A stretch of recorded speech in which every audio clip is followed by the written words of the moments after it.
예, 최근에 응급실 병상을 찾지 못해서 돌고 돌다가 환자가 숨지는 일이 왕왕 벌어지고 있습니다.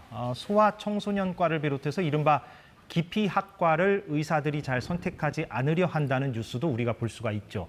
이런 문제들을 해결하려면 물론 뭐 한두 가지 방안으로만 되는 건 아니겠습니다만 의대 정원을 늘리는 게 꼭 필요하다는 의견도 많습니다. 오늘 이 부분 얘기를 해보겠습니다. 서울대 의대 김윤 교수 제 옆에 나와 있습니다. 어서 오십시오. 안녕하십니까? 예, 오랜만에 뵙습니다. 네, 코로나 때 제가 네. 인터뷰를 한번 했던 적이 있는데 오늘은 다른 주제로 얘기를 해보겠습니다. 오늘 조규홍 복지부 장관 면담하고 오셨다고 들었는데 네. 그거는 뭐 어떤 내용으로? 이른바 응급실 뺑뺑이 문제를 어떻게 해결할 것인가에 대한 전문가 자문회의가 있었습니다.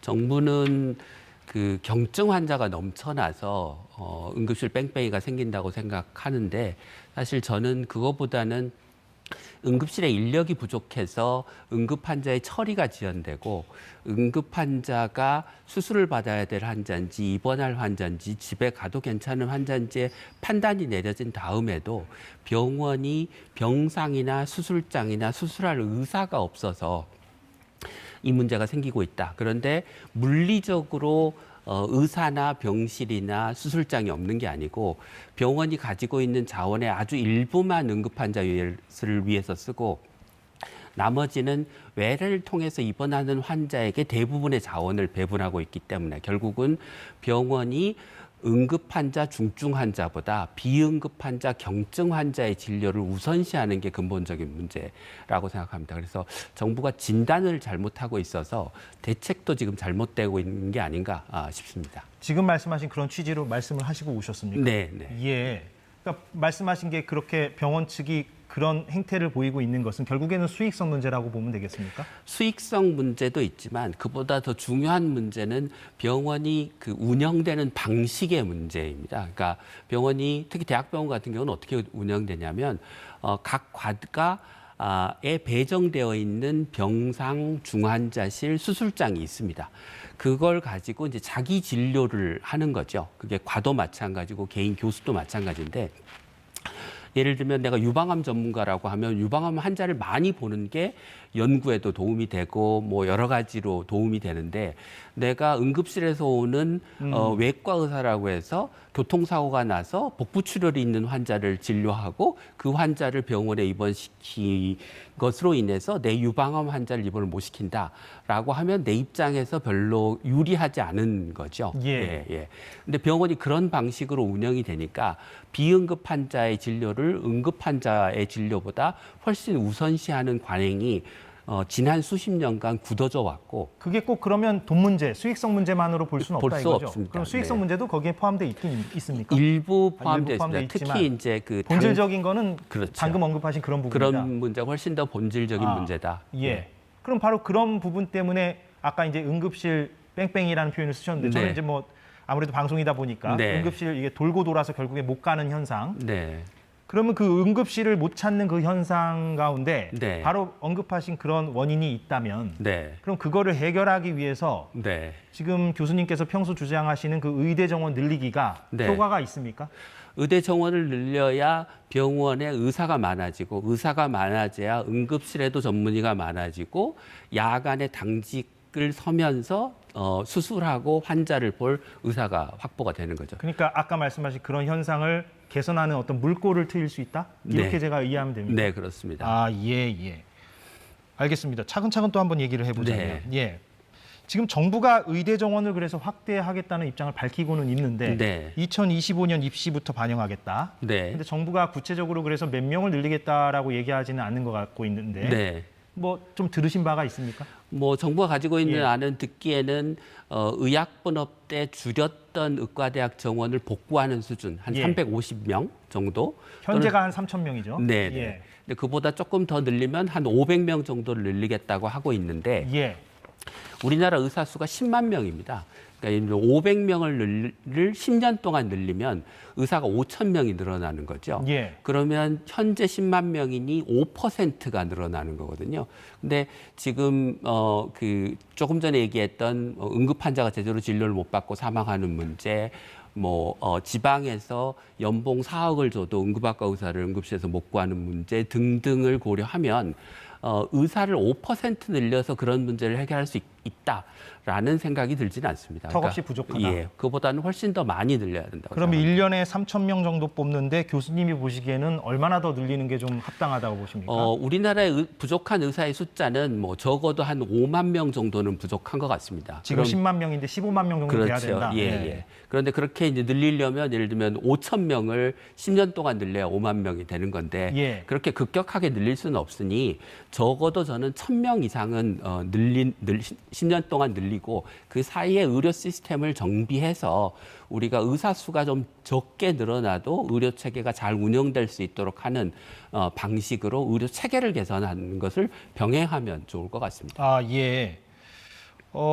그러면 의대 정원을 늘려야 한다라고 이제 주장하시는 가장 큰 근거는 이제 의사 수가 적다, 부족하다 이거잖아요. 그렇죠. 거기서 이제 외국에 파생되는 비해서. 여러 가지가 나온다 네. 이건데 저희가 준비한 그래프를 잠깐 보면서 얘기하면 좋을 것 같은데요. 인구 1,000명당 의사 수가 2.5명. 네. 저게 맞습니까? 네. 예, OECD 평균이 3.7이고 7명. 예, 네. 독일이 한 4.5 되고. 네. 근데 언뜻 보면 미국하고 일본하고 그렇게 큰 차이는 또 안 나는 측면도 있는 것 같은데. 네, 그렇습니다. 그 근데 부분은 이제 어떻게? 예. 예를 들면 미국 같은 경우는 그 우리가 제도하고 있지 않은 PA 간호사, 그러니까 병원에서 의사의 업무를 일부 대신하는 간호사가 있습니다. 진료 간호사라고 보면 예, 됩니까? 진료 간호사라고 부르죠. 예. 그 간호사가 의사의 업무의 한 15% 정도를 대신하고 있습니다. 미국에서는. 예. 그러니까 미국은 우리나라하고 비교하면 의사가 한 15% 적게 있어도 의료 시스템이 잘 굴러가는 그런 그 경우인 거죠. 예. 또 그런데 우리나라는 그 제가 앞서 이제 잘못된 의료 제도가 굉장히 많다고 말씀을 드렸는데 그 의사의 수요를 늘리는 의사가 더 많이 있어야 되는 잘못된 의료 제도를 굉장히 많이 갖고 있는데요. 대표적인 게 병상이 많습니다. 그러니까 병상이 많으면 입원 환자가 많아지고 입원 환자가 많아지면 의사가 진료해야 될 입원 환자의 절대 숫자가 늘어나는 것이기 때문에 의사가 더 많이 늘어나야 되는 거죠. 우리나라는 OECD 평균에 비해서 병상 수가 한 3배쯤 많습니다. 그러면 같은 수의 환자를 의사 1인당 보게 만들려면 우리나라의 의사 수가 다른 나라보다 한 3배쯤 많아야 되는 거죠, 사실은. 예. 그런 식으로 그 병상도 많죠. 의사의 업무를 대체하는 소위 진료 간호사도 제도화돼 있지 않아서 숫자가 부족하지요. 또 행위별 수가제도라고 하는 제도를 쓰고 있어서 병원이 검사도 많이 하고 수술도 많이 하고 약도 많이 쓰게 만들고 있습니다. 또 실손보험을 중심으로 한 민간의료보험이 있어서 또 과잉 진료를 유도하고 있죠. 그런 제반 제도가 우리나라가 외국에 비해서 의사가 더 훨씬 많이 있어야 별 문제 없이 돌아갈 수 있는 그런 시스템을 갖고 있다. 그래서 저수치만 보면 안 된다 이 말씀이시죠? 예, 저수치를 단순히 비교하는 것보다 훨씬 더 많은 의사가 있어야 된다. 부족하다 지금 현재는. 예. 그런데 아시다시피 이제 의사협회 쪽에서는 정원을 늘리는 거를 반대하고 있지 않습니까? 네. 그리고 반대하고 있는 어떤 논리를 네. 펼치고 있습니다. 그래서 네. 저희가 잠깐 그거를 좀 요약해서 준비를 했는데 그걸 보고 교수님의 재반론을 듣는 형태가 좋을 것 같은데 이제 의대 정원을 늘리는 거에 대해서 반대하는 쪽에서는 이렇게 얘기를 합니다. 그러니까 인구가 지금 줄고 있지 않느냐 우리나라가. 그러면은 인구가 점점 줄면은 지금 의사가 모자란 게 아니라 그래도 어느 정도 충분하다 혹은 충분하지 않더라도 어느 정도 버틸 수 있는 거 아니냐. 그리고 전문의 진료가 용이하다. 즉 우리나라는 이렇게 병원 인근 병원에 가도 쉽게 전문의 진료를 받을 수 있는 체계를 갖추고 있는 게 아니냐. 그리고 의사 1인당 진료 환자 수가 지금 많다. 이런 얘기도 하고 의료 제도가 다른 나라랑 다르다. 이런 얘기도 하고 있는데 네네. 여기에 대해서 뭐 좀 네. 반론을 좀 주시는 게 좋을 것 같은데. 그러니까 인구수가 감소하면 이제 필요한 의사 수가 줄어드는 건 맞는데 통계청 추계로 하면 2030년에 줄어드는 인구가 한 60만 명, 2040년까지 한 100만 명 정도가 줄어들게 됩니다.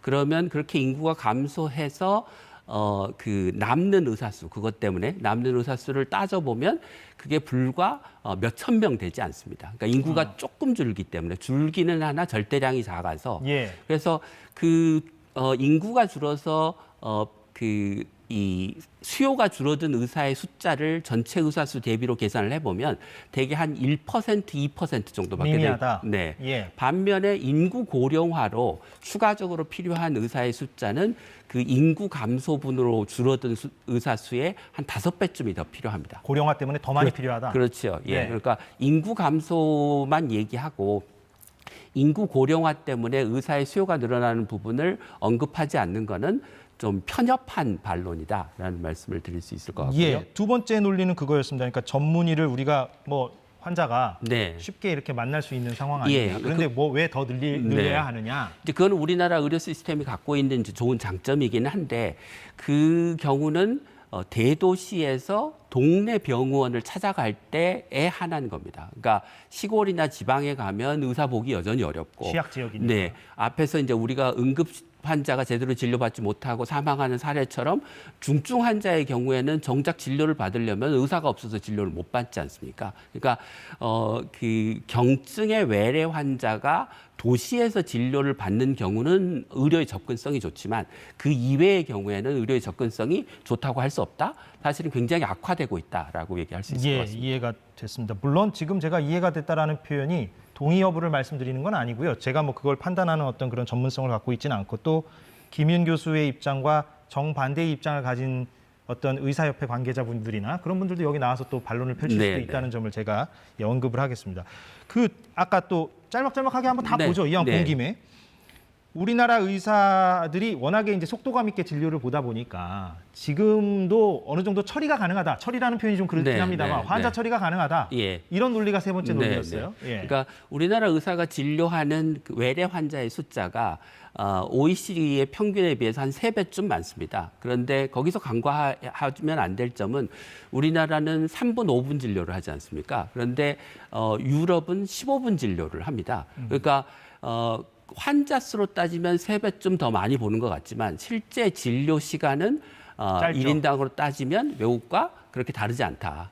그러니까 생산성이 높은 게 아니다. 실제 근무 시간을 비교해도 외국 의사와 우리나라의 의사의 근무 시간이 그렇게 큰 차이를 나지는 않습니다. 그렇군요. 예.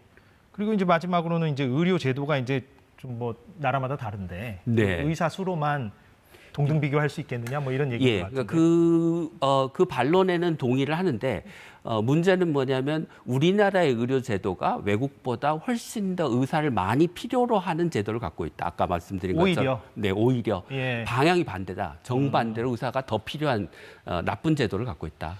최근 그 이슈가 되고 있는 게 소아 청소년과 의사들이 기자회견도 열고 해서 네. 간판을 바꿔달겠다. 도저히 네. 힘들어서 안 되겠다. 네, 네. 이런 말을 하지 않습니까? 실제로 네. 간판을 바꾸고 있는 사례도 나오고 있고. 예.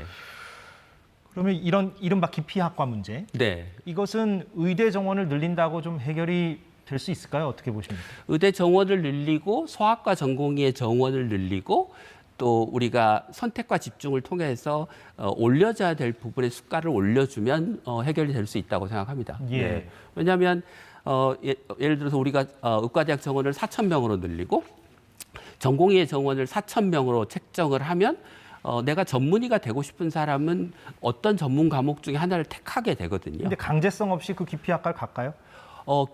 그거는 이제 선택의 문제인 거죠. 내가 예. 선호하는 과를 가기도 하고 내가 여러 가지 요인을 고려해서 그 합격이 될 수 있는 과를 선택하는 거죠. 그러니까 총원을 늘리면 설령 강제성이 없더라도 지금보다는 더 갈 것이다. 그렇죠. 그렇습니다. 예. 동시에 우리가 소아과를 의과대학 졸업한 학생들이 갈 만한 선택하기 좋은 과로 만들어 줘야 되는 거죠. 가령 어떤 아까 얘기하신 수가 부분이라든가. 예, 수가가 문제인데 예. 잘 생각해 보시면 우리나라는 지난 20년간 그 소아과에 해당하는 인구의 비중이 절반 가까이 줄었습니다. 그러니까 수요가 절반쯤 준 거죠. 예, 저출산으로. 네네. 예. 그것 때문에 소아과 의원에서 보는 환자의 숫자가 절대적으로 준 거죠. 예. 예. 그것 때문에 수입이 영향을 받았을 거고요. 그런 문제가 존재하는데 소아과 의사가 단지 부족하다 이렇게 얘기하는 건 적절하지 않고요. 사실은 개원가는 부족한 게 아니고 병원은 소아과 의사가 부족한 상황입니다. 그러니까 지금 발생하고 있는 위기는 그 큰 병원에 소아과 전공의가 없고 소아과 전문의가 부족해서 생기는 문제이지 동네 소아과 의원이 부족해서 생기는 문제가 아니다. 예. 그러면 우리가 지원하고 집중해야 될 부분은 큰 병원에 집중을 해야 되고 지금 내가 소아과 전공의를 하면 전문의 과정을 마치고 나서는 대학의 교수가 되고 대학에서 내 전공을 살려서 충분히 환자를 볼 수 있고 그렇게 대학 교수가 돼도 당직을 예를 들면 일주일에 한 번만 서도 되는 상황으로 만들어주면 소아과 지원이 늘겠죠. 예. 그런 것도 이제 병행되어야 한다는 말씀이시고 그 기피 지역 문제 뭐 비슷한 것 같긴 합니다만 기피 지역도 강제로 뭐 보낼 수 있겠느냐, 의대 정원을 늘린다 해서 여기에 대해서는 어떻게 답변해 주시겠습니까? 대개 그 외국 연구를 보면 자기 출신 지역의 의과대 학생을 뽑으면 자기 지역에 남아서 진료하는 경향이 높습니다. 근데 우리나라는 지금 의과대학의 입시가 워낙 치열하다 보니까 지방대학 학생의 10명 중 4명이 서울 경기 출신이거든요. 그러면 지방에 의과대학이 있어봐야 졸업한 다음에 서울 경기 출신은 다시 수도권으로 돌아오는 거죠. 그런 문제. 그다음에 외국에서도 하고 있는 것처럼 뽑을 때 일정 기간 지역에서 의무 복무를 하도록 하는 지역의사제 같은 제도.